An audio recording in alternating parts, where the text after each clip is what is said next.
apalagi cuma data ini, data tentang corona apa atau apa itu mereka sendiri yang menyatat, mereka juga yang melaporkan. Dari data itu saja saya sudah tahu itu bohong apa tidak datanya. Tidak perlu dites, tidak perlu. Lihatnya apa? Ketimpangan angkanya yang terlalu apa atau gimana? Orang yang mau beli tiket pesawat, naik kereta, naik bis, sama orang yang masuk rumah sakit. Nah, yang dites ini berapa? Yang bepergian ini berapa? Barangkali adalah mungkin 20 juta saja, tidak 100 juta, tidak.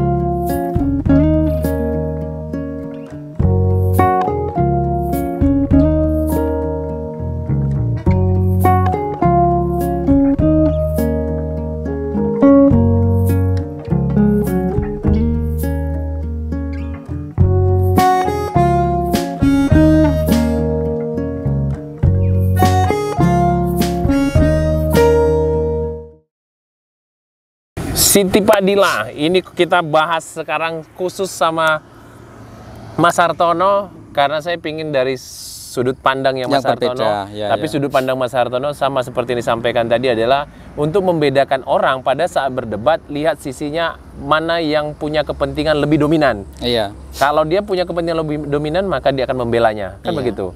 Nah, dari I Believe in Siti Fadila ini aku lihat kan Mas Make dan kurang lebih kita menyepakatin apa yang menjadi komentar dia, kritisnya dia gitu ya. Saya punya kaos ini 2. Jadi saya ini pada pakaian yang paling sering saya pakai kalau saya mau foto. Karena itu sebenarnya bentuk saya mendukung. Iya, suara saya. Ini adalah suara saya seperti ini. Jadi saya sering sekali di foto-foto saya menggunakan, karena saya punya 2 sebenarnya. Oke. Jadi saya punya 2 kaos, makanya saya sering sekali foto dengan kaos ini seperti itu. Tapi pandangan Mas Hartono, kita jadi luas ini. Iya. Pandangan Mas Hartono sebenarnya terhadap corona itu gimana sih, Mas? Saya memiliki komunitas ya, jujur saya memiliki komunitas yang jumlahnya ribuan. Dan komunitas saya itu mayoritas orang luar. Dan di komunitas kami tidak memiliki kepentingan bisnis. Anda tidak perlu mempercayai apa yang saya katakan, tidak. Anda percaya silahkan, tidak percaya juga tidak apa-apa. Saya tidak ada motif bisnis apapun di balik saya, keyakinan saya. Saya tidak memiliki kepentingan bisnis apapun. Dan kalau diperhatikan kalau data itu saya bisa membuat data. Saya pernah menjadi sekretaris di perusahaan besar yang karyawannya ribuan. Jadi saya bisa mengolah data. Data pemilu saja, data pemilu presiden saja, itu saja bisa diolah atau dimanipulasi atau di mana. Apalagi cuma data ini, data tentang corona apa atau apa itu mereka sendiri yang menyatat, mereka juga yang melaporkan. Mereka yang input dan outputnya bisa jadi mendramatisir ya. Bahkan ya, kalau pemilu presiden itu ada saksi dari tingkat RT sampai nasional sampai pusat. Itu saja masih bisa diperdebatkan. Terus ini nggak ada saksinya, Mas. Jadi Anda percaya, monggo, itu kan haknya sampean. Saya tidak meminta siapapun untuk setuju atau mempercayai apa yang saya percaya, tidak. Tapi paling tidak Mas Hartono secara umum, secara menampakkan bahwa Mas Hartono adalah sepakat dengan apa yang disampaikan dari Siti Fadila, Bapak Dr. Terawan. Saya setuju dengan apa yang beliau sampaikan, seperti itu. Karena beliau tidak memiliki kepentingan bisnis. Tidak punya kepentingan bisnis. Kalau saya melihatnya, hanya menyampaikan apa yang saya tahu. Seperti di dunia pertanian organik, saya menanam apapun itu tanpa menggunakan bahan kimia apapun. Dan Anda boleh tidak percaya, saya tidak jualan alat apapun kok. Tapi kalau Anda melakukan sama seperti apa yang saya lakukan, Anda akan mendapatkan hasil yang kurang lebih sama yang saya dapatkan. Seperti itu. Jadi itu statementnya kenapa kita I Believe in Siti Fadila. Dan di komunitas juga yang terjadi percakapannya adalah seperti itu ya. Bahwa ini sebenarnya tidak membahayakan, tidak begitu membahayakan, tidak begitu mengkhawatirkan sejauh ini. Itu kan cuma dibesar-besarkan kalau menurut saya ya. Dan ada kepentingan bisnis lagi mungkin tadi barangkali. Bicara di dunia medis. Barangkali seperti itu. Barangkali ya.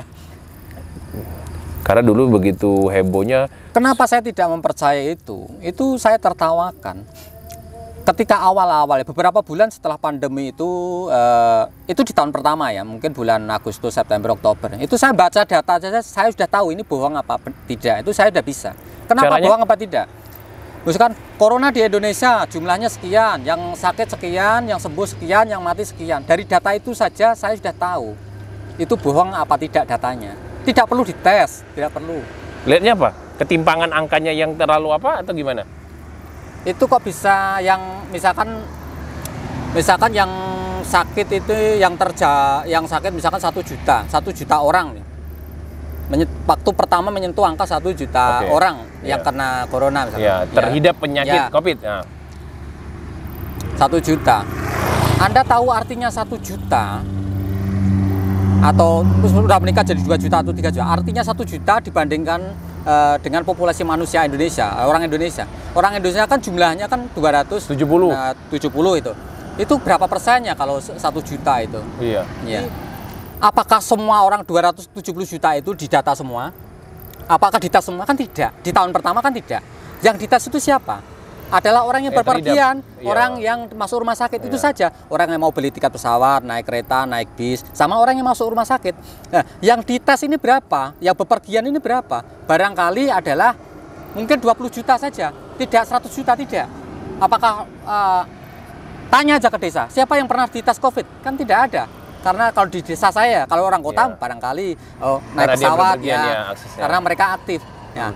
Jadi yang dites itu hanya barangkali hanya 10 juta misalnya.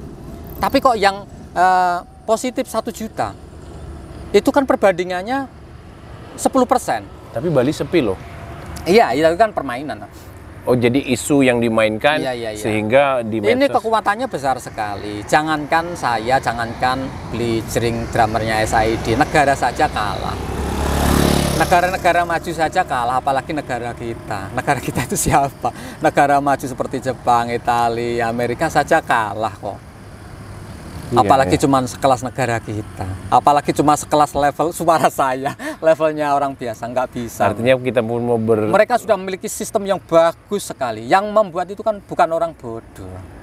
Mereka sudah membangun sistemnya itu sudah lama sekali.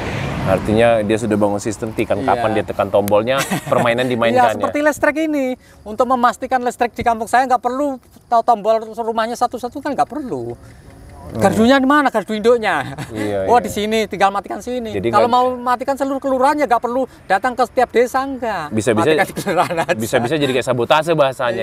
Iya, seperti itu.